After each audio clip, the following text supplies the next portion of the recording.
안녕하세요, 김부석입니다. 하루 1책, 매일 한 권의 책을 읽어드립니다. 오늘 함께 할 책은요, 모든 건강의 근원은 숙면에 있다라고 주장하는 책입니다. 수면 밸런스라는 책인데요. 한진규 님이 지었습니다. 한진규 님은 전문적인 수면 클리닉 의사세요. 아시아에 10명밖에 없는 미국의 수면 클리닉 자격증을 갖고 있는, 또 거기에 한국인 최초로 그 자격증을 딴 신경과 전문이고요. 이시영 박사님, 세로토닌으로 유명한 이시영 박사님도 추천했네요. 이게 굉장히 중요하다고 추천서가 써 있을 정도로 참 좋은 책이네요. 저도 다 보고 나서 상당히 만족을 했고요. 잠에 대해서 다시 한번 생각을 하게 됐고, 얼마나 소중한지를 알게 됐습니다. 현대 우리는 스트레스를 굉장히 많이 받죠. 생활소음이라든가, 조명, 이것도 빛소음이라 그래요. 빛공해라 그러죠. 빛공해. 유례없는 폭염, 또 스트레스, 이런 피로 환경들 속에서 가장 좋은 스트레스 해소는 사실 숙면인데, 숙면을 취하지 못하죠. 오히려 자야 된다는 강박증 때문에 더 잠을 못 이루는 사람들이 많습니다. 그런 분들에게 도움을 줄 수 있는 책이에요. 이 본인이 신경과 그 전공 4년차 때 두통 환자를 치료하면서 이 잠에 대해서 알게 됐답니다. 두통 환자들 보니까 대부분 잠을 잘 못 자고 낮에 항상 졸려하고, 그래서 그 아는 범위 내에서 수면 치료를 병행했는데 두통 해소에 상당히 도움이 된 거예요. 그 이후에 국립보건원에서 공중보건으로 일하면서 코골입 환자나 수면장애, 코골입 환자도 수면장애와 관련이 깊다는 사실을 깨달았고요. 그 CPAP이라는 코골이 치료 기계가 있다는 것도 이때 알게 됐고요. 당시 이비인후과에서는 대부분 코골이 환자를 수술로 치료했는데요. 호흡기 내과에서는 CPAP 치료를 했답니다. 당시 궁금했던 점은 똑같은 코골이 환자인데 왜 어떤 환자는 수술 치료를 받고 어떤 환자는 CPAP 치료를 받느냐는 것이었어요. 그렇지만 어떤 의사 선생님도 이러한 궁금증에 시원한 답변을 주지 못했습니다. 그때 우리나라에서 수면부는 아직 미개척 분야구나 생각을 하고 미국의 3위 안에 있는 안에 드는 클리블랜드 클리닉 수면학을 공부하기 시작했답니다. 공부하면서 당시 미국 내 수면 클리닉 숫자가 5,000곳이 넘는다는 사실에 놀랐고요.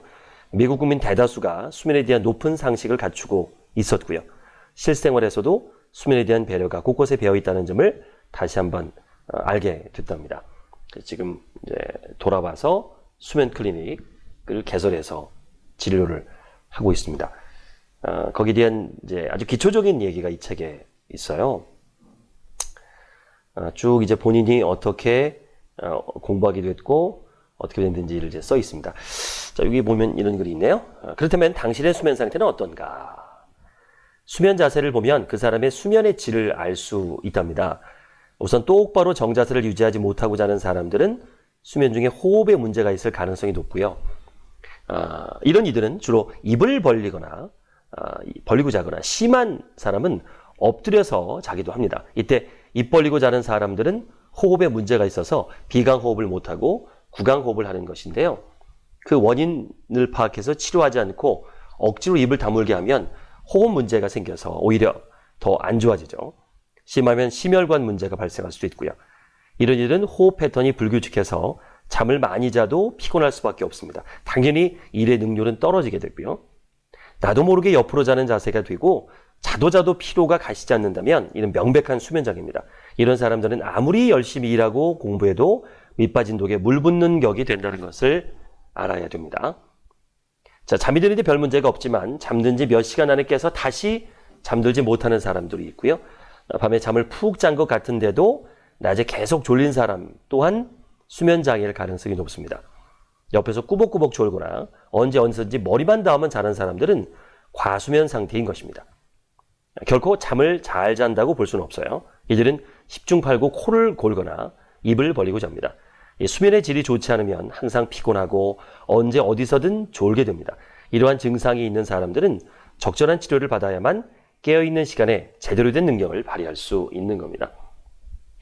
자, 그러면 여러분의 아이는 어떻습니까? 당신의 아이는 어떻습니까? 엎드려서 입을 벌리고 자지는 않는가? 자면서 온 방을 휘저으면서 난리를 피우진 않는가요? 전체 소아의 25%가 수면장애를 앓고 있습니다. 특히 소아기의 잠은 성장, 뇌발육, 면역기능, 그리고 감성을 형성하는 데 매우 중요한 역할을 하거든요. 성장 호르몬은 깊은 잠을 자는 첫 단계, 즉 잠들고 나서 1시간 정도가 지난 뒤에 가장 많이 분비됩니다. 작은 키에 집중력이 떨어지며 주의력이 산만한 아이들의 40에서 50%가 수면장애를 호소하고 있어요. 당신의 수면에 대한 관심이 당신 아이의 인생을 바꿀 수 있다는 점을 명심해야 됩니다. 또 어르신들은 어떤가? 나이가 들면 잠기가 밝아서 쉽게 깨고 깊이 잠들지 못한다. 이건 당연한 노화의 과정으로 보고 대수롭지 않게 생각을 하는데요. 자, 지금 세상이 바뀌어서 노화에 따른 수면장애도 질병의 일부라고 진단하고 수면 선진국에서는 치료를 시행 중에 있습니다. 특히 심혈관 질환, 즉 뇌졸중과 심장질환 치료를 받고 있는 모든 노인들은 반드시 수면 상태를 확인해 봐야 됩니다. 잠이 들면 심장 박동수와 혈압 수치가 낮아지고 깊은 잠을 통해서 심장과 뇌가 편하게 쉬게 되는데요. 그래서 부모님의 건강한 장수는 얼마나 깊은 잠을 자느냐에 달려 있습니다. 자, 우리는 참 인생 절반에 걸쳐서 가장 큰 영향력을 끼치는 게 잠이라는 것을 잊고 사는 것 같아요. 정말 핵심 요소인데 자기 수면에 대해서 점검해 보는 분 많지 않죠.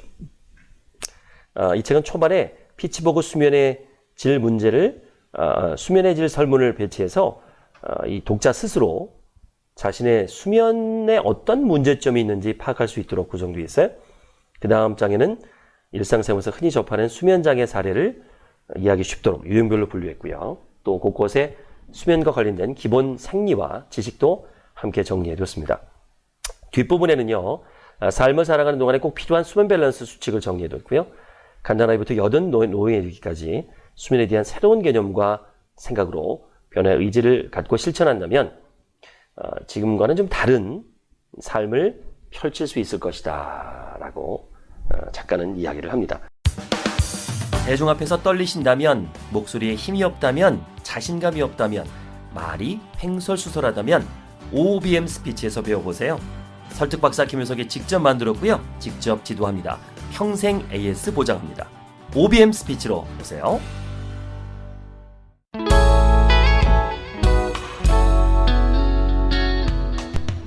수면 밸런스 소개해드리고 있습니다.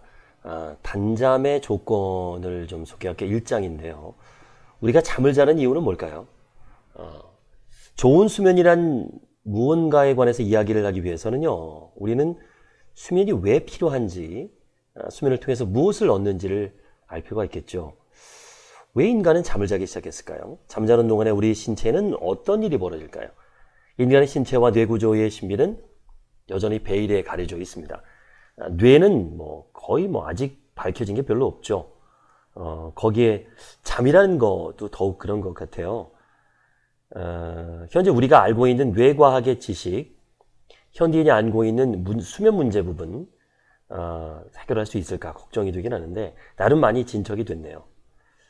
본격적인 수면 밸런스를 측정하기 앞서서 현대과학에서 말하는 수면과 그의 역할은 뭔지를 좀 알아봅니다. 첫 번째, 잠은요, 뇌와 심장을 쉬게 합니다. 심장은 태어나서 죽을 때까지 한 번도 안 쉬는 것 같잖아요. 그런데 그래도 잠을 잘 때 심장은 쉽니다. 숙면 단계에 들어가면 혈압이 이제 심장이 안정되고 혈압도 정상 범위로 내려갑니다. 뇌는 우리 몸에서 가장 에너지를 많이 소비하는 기관 중에 하나잖아요. 그러니까 평상시에 아주 많은 에너지를 소비하며 열을 발생시키는데 이때 그 열이 너무 많이 나면 뇌세포를 손상시킬 수 있거든요. 그래서 수면은 뇌를 식혀줍니다. 뇌세포가 손상을 입지 않도록 쉬어주는 역할을 해요. 또 피로를 해소하고 세포의 신진대사를 도와요. 수면 중에는 성장 호르몬이 분비됩니다. 낮 동안 소멸된 세포의 회복과 재생이 이루어지고 있거든요. 그리고 쉬지 않고 운동했던 근육과 내장이 역시 수면 중에 본래의 기능을 되찾고 피로를 해소하죠. 성장 호르몬은 첫 번째 논낸 수면 3단계에서 하루 분비량의 80%가 분비가 되고요. 이게 또 아이를 크게 하고 노인에게는 노화를 방지하고 이런 효과를 갖고 있습니다. 또 면역력을 강화시켜요. 수면은요, 질병을 일으키는 바이러스 등으로부터 우리 신체를 지킬 수 있는 면역력을 높여줍니다. 감기와 같이 가벼운 증상에 가장 좋은 치료법이 충분한 수면이라는 사실을 모르는 사람은 없을 겁니다. 또 생리주기를 맞추는 생체 시계 역할을 하고요. 전 이건 아는데 기억을 정리한다는 얘기 들었어요. 그러니까 단기 기억에 있던 것을 장기 기억으로 보내줍니다. 그래서 수험생은 중요한 시험을 앞두고는 충분히 잠을 자야 된다. 그런 얘기가 있어요. 또 얼굴의 윤곽을 형성해요. 놀랍게도 우리 얼굴의 윤곽은 자는 동안에 형성이 된대요. 잠을 어떻게 자느냐에 따라서 얼굴의 형태가 달라지고 호감형의 얼굴과 비호감의 얼굴이 결정된다고 합니다. 또 성기능을 유지하고요. 특히 남성들은 정상적인 렘 수면에 도달하면 발기가 되면서 성기능이 유지됩니다. 이것처럼 인간의 거의 모든 신체 영역에 수면은 관여하고 있어요. 우리 신체 기능을 좌우하고 있고요. 얼굴 형태까지도 좌우하고 있네요. 이 책에는 수면 설문조사가 있어요. 당신의 잠은 안녕하십니까? 해서 지난 한 달 동안에 잠자기 힘들 때가 있었나, 어떤 이유에서 잠들 수 없었나, 이런 것들에 대한 설문이 있어요. 이건 제가 녹음으로 들으셔서는 안 될 것 같고, 이 책을 사시면 됩니다. 수면 밸런스. 한번 해보세요. 글쎄, 이게 주관적인 거라 저는 좀 괜찮은 걸로 나왔는데, 저도 수면은 문제가 있는 것 같기도 한데, 그래도 좀 괜찮은 걸로 나와서 다행이긴 합니다만은 걱정이 좀 됩니다. 자, 수면 밸런스의 첫 번째 조건, 렘 수면과 논렘 수면을 알아야 됩니다. 수면 밸런스를 찾기 위해서는요, 알아야 될 게 렘 수면과 논렘 수면입니다. 크게 두 가지로 나뉜다는 얘기죠.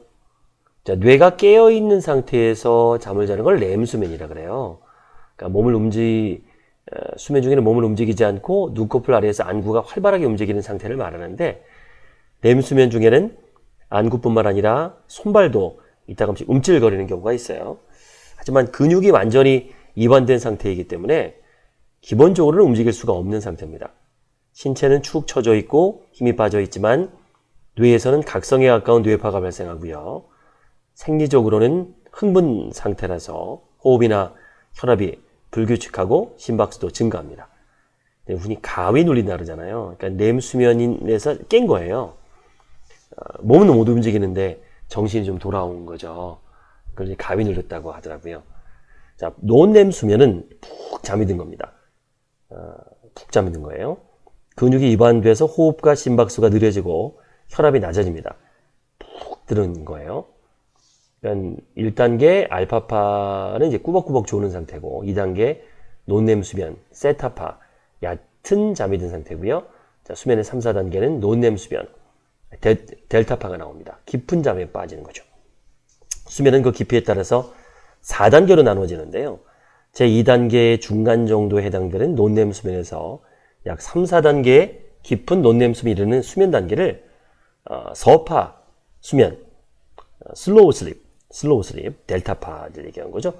서파 수면이라고 합니다. 잠꼬대는 모든 수면 단계에서 나타날 수 있지만 여기저기 돌아다니는 몽유병은 서파 수면 단계에서 일어납니다. 이 서파 수면 중에는 성장 호르몬의 분비가 활발해지고요. 건강한 사람의 경우 잠이 들기 시작해서 약 3시간 이내에 서파 수면이 집중적으로 나타나게 됩니다. 자, 논렘 수면과 렘 수면의 주기도 좀 알아보면 좋겠죠? 보통 5에서 70분 정도가 걸려요. 그러니까 잠들기 시작해서 초기에 렘 수면에 들어가기까지 본격적으로 잠을 자게 되면 논렘 수면 상태로 들어갑니다. 그 후로는 약 90분 주기로 논렘 수면과 렘 수면이 반복되고요. 수면 주기 전반부에는 렘 수면은 5분 정도로 짧지만 그 다음 주기에는 10분 정도가 되고요. 주기가 반복될수록 점점 더 길어져서 기상시간에 가까워지면 20에서 60분 정도까지 길어집니다. 다시 말하면 수면의 전반부에는 서파 수면이 더 길어지고 후반부에는 렘 수면이 더 길어지는 거네요. 자, 이를 모두 더하면 성인의 경우 하룻밤의 수면 시간의 4분의 1은 렘 수면, 4분의 1은 서파 수면, 이브레인은 2단계 얕은 놈냄 수면 상태라는 뜻이 되는 겁니다. 수면의 90%에 해당하는 것이 호흡이래요. 호흡. 쉽습니다. 코로 쉬어야 됩니다. 입으로 쉬는 것은 좋지 않습니다. 코로 쉬어야 됩니다. 입으로 왜 사람은 어떻게 입으로 호흡을 하게 됐을까요? 왜 입호흡은 왜 숙면을 방해하는 걸까요? 입호흡을 하면요, 일단 침이 마르죠. 그리고 피곤함이 가중됩니다. 갓 태어난 아기는 코로 호흡합니다. 사람은 영유아기까지 입으로 젖을 빨아 먹어야 하기 때문에 어쩔 수 없이 코로 호흡합니다. 이때까지만 해도 입은 음식물을 섭취하기 위한 기관이고 코는 숨을 쉬기 위한 기관입니다. 사람 외에 다른 포유류도 대부분 입과 코의 역할이 뚜렷하게 구분되어 있어요. 사람이 입으로 숨을 쉬게 된 것은 진화 과정에서 언어를 습득하게 됨에 따라서 입과 기도가 연결되게 되고요. 그러다 보니까 이제 입으로 숨을 쉬게 된 겁니다. 아기도 말을 하기 시작하게 되면 입호흡이 가능해집니다. 문명의 기반이라고 할 수 있는 언어를 습득한 반면에 건강을 해칠 수 있는 입호흡의 가능성이 높아진 거죠. 그러니까 불면증에 걸리면, 그러니까 구강호흡을 하면 불면증에 걸릴 확률이 높다. 그런 얘기가 있네요. 우리가 일반적으로 말하는 숙면을 취하려면 3단계 깊은 수면이 전체 수면에서 15% 이상을 차지해야 되는데요. 이러기 위해서는 시간당 뇌파가 깨는 횟수가 10회 이하 유지되어야 됩니다. 구강호흡으로 인해서 시간당 10회 이상 뇌파가 깨게 되면 피곤함이 늘어납니다. 이 상태가 만성이 진행되면 뇌파 분열이 발생하고요. 수면 리듬이 깨져서 불면증으로 진행됩니다.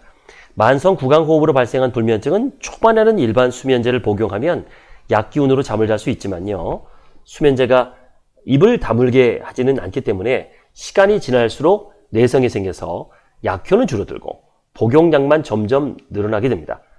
수면제 복용 효과가 초반에 비해서 점점 줄거나 약물 치료를 통해서도 증상이 개선되지 않는 이 수면장애 환자는 꼭 수면 다원 검사를 통해서 호흡에 이상이 없는지 정확한 진단을 받아야 한다네요.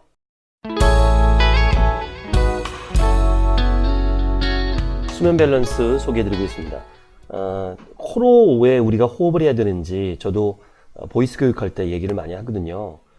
우린 숨을 들이마시는 거는 코로 마시는 거고요. 그리고 내뱉을 때는 입으로 뱉어도 됩니다. 우리가 말할 때 호흡을 뱉으면서 말하거든요. 코의 주요 역할은요, 깨끗한 산소를 몸 안에 유입시키는 거잖아요. 우리가 하루 동안에 마시는 공기량은 10,000리터가 넘습니다. 호흡 횟수는 한 2만 번 이상이 되고요. 이런 엄청난 양의 공기를 마시는데 거기에는 뭐 먼지, 세균, 바이러스, 곰팡이 이런 이름 물질이 포함되어 있거든요. 이런 걸 코에서 걸러줘야 됩니다. 또 습도도 유지하고요. 우리가 건조한 공기가 들어오게 되면 폐로 바로 들어오면 위험하죠. 위는 우리가 음식은 위에서 한번 살균도 시키고 여러 가지 작용을 하는데 이 호흡은 피부로 바로 혈액으로 바로 들어오거든요. 그래서 위험합니다. 우리 코는 비중격이라고 있어요. 코 안에 좌우로 코를 나누는 부분들, 또 합의갑이라 그래서 코 뒤쪽에 이런 게 있는데 여기에 항상 습기를 유지하고 있습니다. 차갑고 건조한 공기가 들어오면 재빨리 습도와 온도를 높이고요. 코털과 점액은 공기 중에 작은 먼지 같은 이물질을 몸 안에 들어오는 것을 막아주고요. 그런데 입호흡을 하면 더럽고 차가운 공기가 여과 없이 기관을 통해서 폐로 들어가서 기관지를 자극하죠. 작은 먼지, 세균, 바이러스, 요즘같이 미세먼지 같은 경우 그냥 바로 들어오게 되거든요. 그래서 안 좋습니다. 또 입속이 건조해지면 면역 기능도 약화됩니다. 입속이 말라서 위생적이지 못한 상태가 되면 구강 내에 있는 유해균이 급속하게 증식을 해서 충치나 치주병에 걸릴 수도 있고요. 구취가 생겨서 사람들과 대화에 문제가 생길 수도 있고요. 그러니까 수면 중에 입호흡을 하게 되면 깨끗한 공기가 체내에 유입되지 못하기 때문에 뇌가 제대로 숨을 쉬지 못하죠. 그러다 보니까 이제 뇌를 깨우는 각성파를 내보내게 되고 이는 모든 수면장애의 시초가 되고요. 이 호흡은 나이가 들면서 더 다양한 수면장애 패턴으로 진화될 수 있습니다. 이 책의 뒤에서 또 다루지만 코골이 또한 구강호흡과 관련이 많거든요. 입을 다물고 코로 숨을 쉬면 코를 골지 않게 됩니다. 그 다음에 이제 수면 시간에 대한 이야기가 있습니다. 인간이 최고의 능력을 발휘하려면 하루의 3분의 1에 해당하는 시간은 반드시 잠에 투자해야 됩니다. 인간의 뇌는 잠을 통해서 신경 전달 물질을 재충전하는데요. 이 신경 전달 물질은 기억과 학습, 또 문제 해결과 창의력, 비판 능력에 관한 신경 네트워크를 자극하고 조직하는 데 필요한 전달자 역할을 합니다. 우리 몸은요, 미세한 신경세포들로 연결되어 있기 때문에 이 신경 전달 물질이 제 역할을 하는 것이 아주 중요합니다. 특히 짧은 시간에 기억한 정보들은 대부분 밤에 장기간의 기억장치로 전환이 되는데요. 주로 꿈을 꾸는 순간에 이러한 작용이 생깁니다. 렘 수면은 보통 우리가 잠이 든 뒤에 90에서 120분 사이에 이루어지거든요. 그래서 잠을 푹 자지 못한 사람은 말 그대로 뇌의 반만 작동한 셈이 됩니다. 렘 수면은요, 하룻밤에 4에서 7회씩 약 77분 간격으로 나타나고요. 사람마다 차이가 있지만 2에서 4회 정도 계속 반복됩니다. 렘 수면 동안에는 근육 긴장 완화를 비롯해서 뇌 온도의 상승, 남성의 경우에는 이제 발기 기능 현상이 일어나게 되고요. 기억을 잘 저장하고 감정과 감성을 심리적으로 안정시키는 과정도 이때 일어납니다. 그래서 우울증에 걸린 사람들은 잠을 잘 자지 못하죠. 잠이 안 오고 멍한 상태가 된다 그래요. 사람들을 잠은 자는데 꿈을 꾸지 못하게 하잖아요. 그런 방해하는 실험을 하면 편집증을 일으키기도 하고요. 성기능이 감소되는 것으로 나타납니다.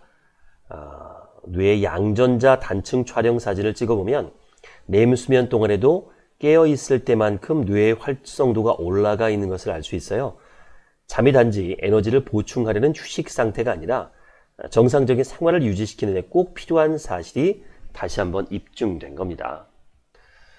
이번에는 코골이에 대한 질문을 해요. 코골이 진단법, 주변 사람들에게 자신의 수면 습관에 관해서 물어보고요. 점수를 매겨보는 겁니다. 아니다, 월 2회, 이하, 거의 아니다, 이런 식으로 보는 거예요. 주위로부터 코를 곤다는 말을 듣는다. 저는 약간 그런 얘기를 듣습니다. 늘 그런 건 아니고요. 잠자리나 자세에 상관없이 코골이가 나타난다. 잠자리를 좀 바꾸면 이런 경우도 있고요. 낮 시간에 졸음이 쏟아진다. 4번 비만이라고 생각한다. 5번 아침에 일어나면 약간의 두통 또는 현기증을 느낀다. 6번 혈압이 높은 편이다. 7번 성격이 예민해지고 신체도 쉽게 피로해지며 집중력도 많이 저하되고 있다.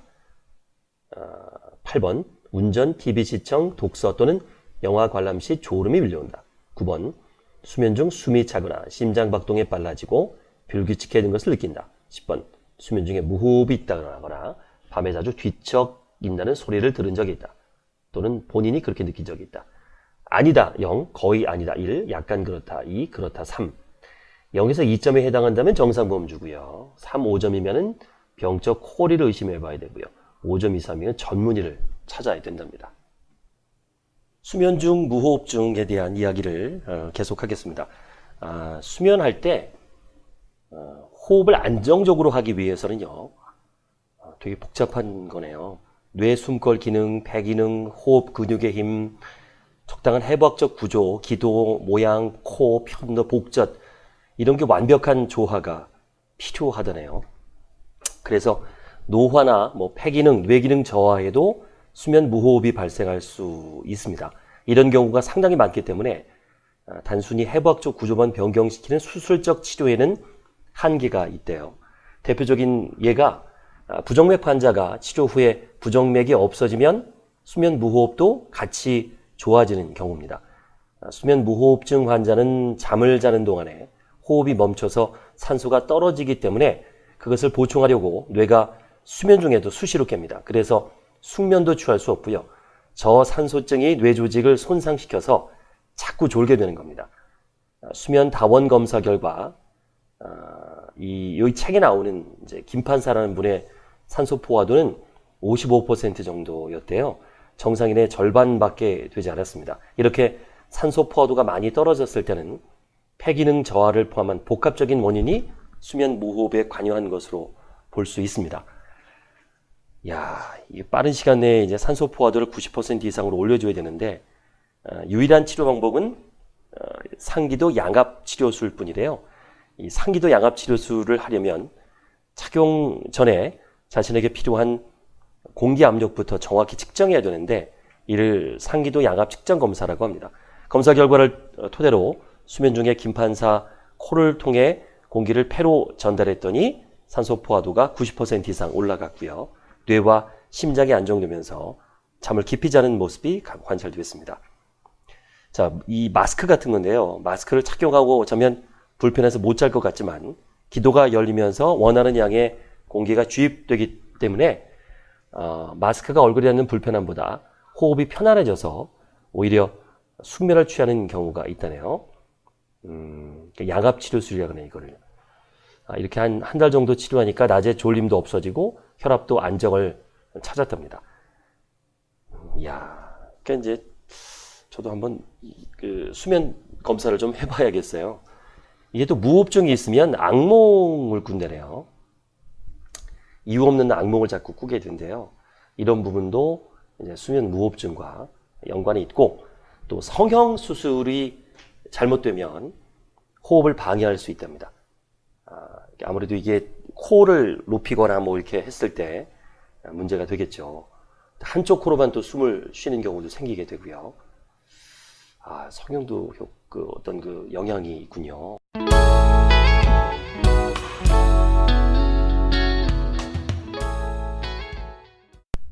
수면 밸런스 소개해드리고 있습니다. 불면증에 대한 또 정보를 드리겠습니다. 불면증은 감기만큼이나 우리 주변에 흔하게 볼 수 있는 질병이래요. 성인의 한 10에서 50%가 경험을 하고요. 우리나라 전체 인구의 10%가 만성적으로 불면증에 고생을 한다고 그러네요.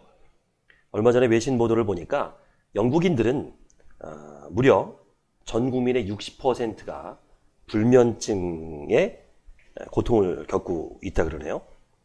복통의 원인이 가벼운 위염부터 심각한 위암까지 다양한 것처럼 불면증도 수없이 다양하고 복합적인 발생 원인이 있습니다.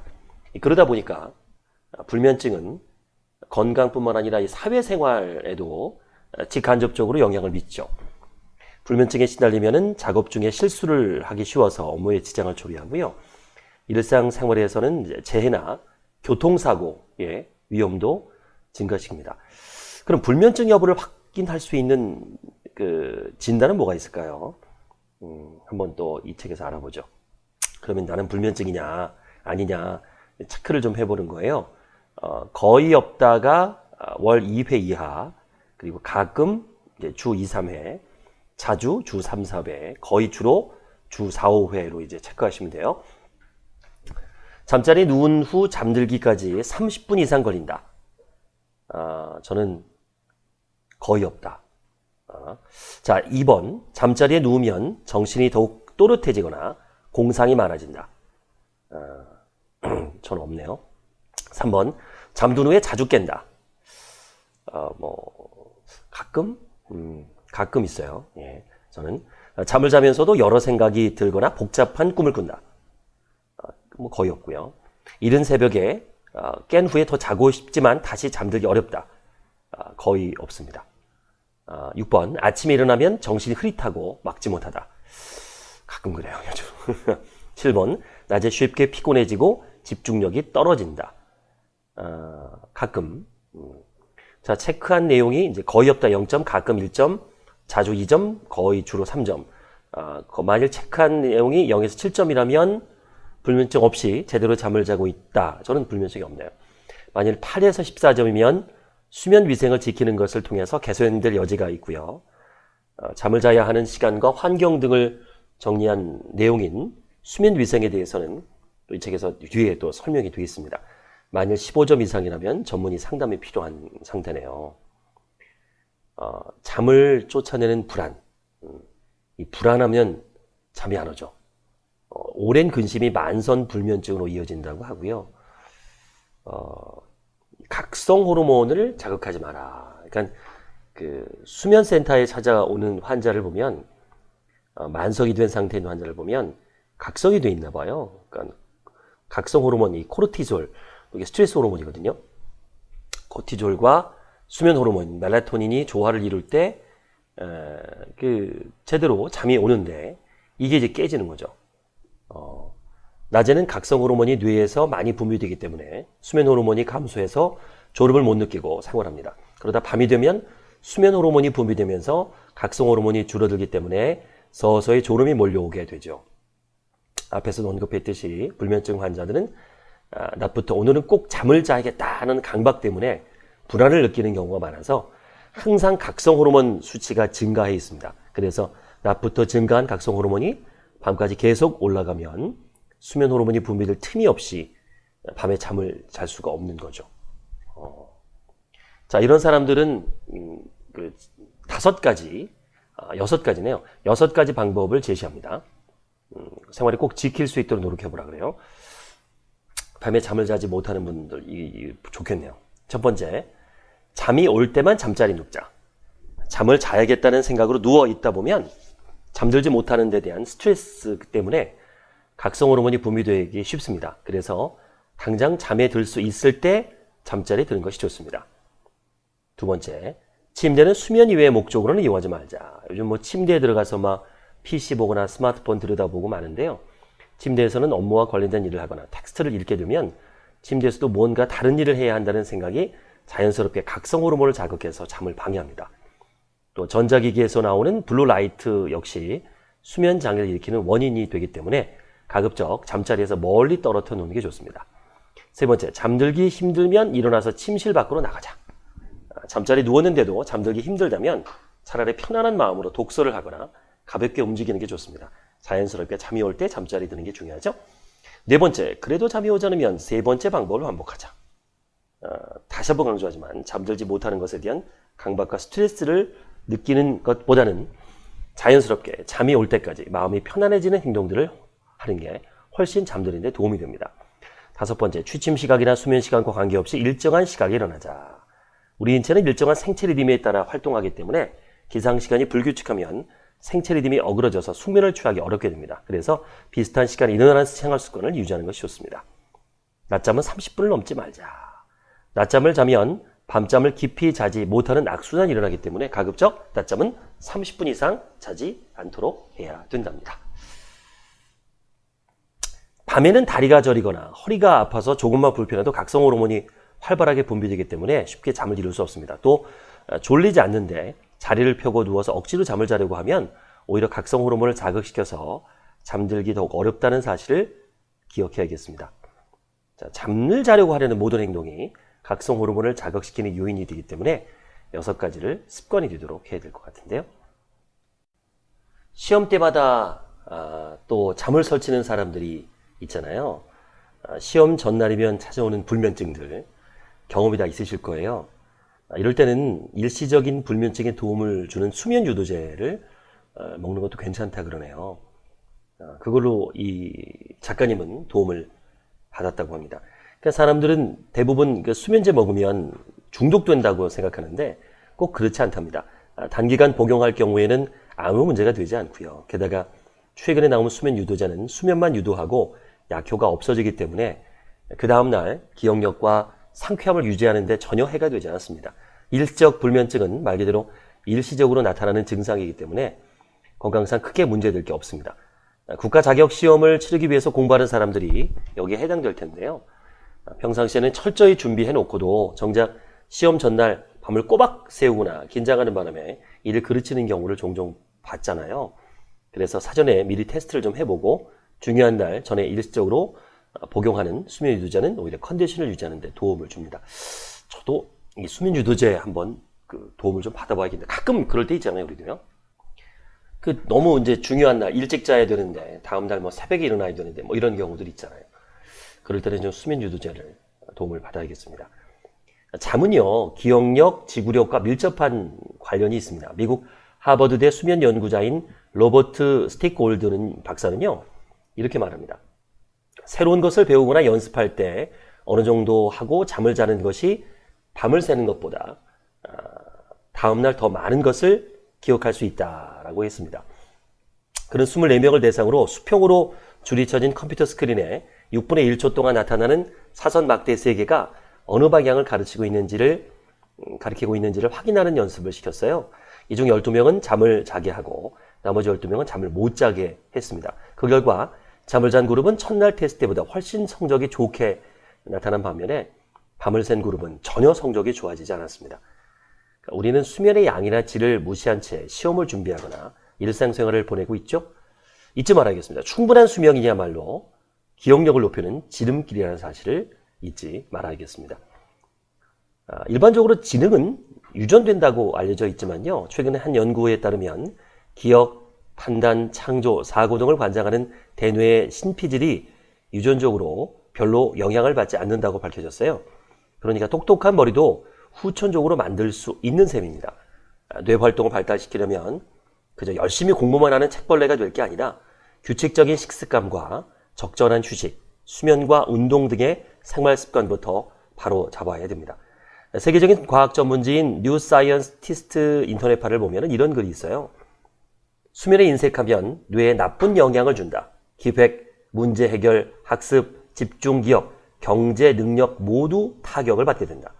기억력과 집중력은 숙면과는 뗄 수 없는 밀접한 관계라는 말입니다. 스피치 학원은 많습니다. 그러나 OBM 스피치는 다릅니다. 설득 박사 김효석이 직접 만들었고요. 직접 가르칩니다. 평생 AS 해드리겠습니다.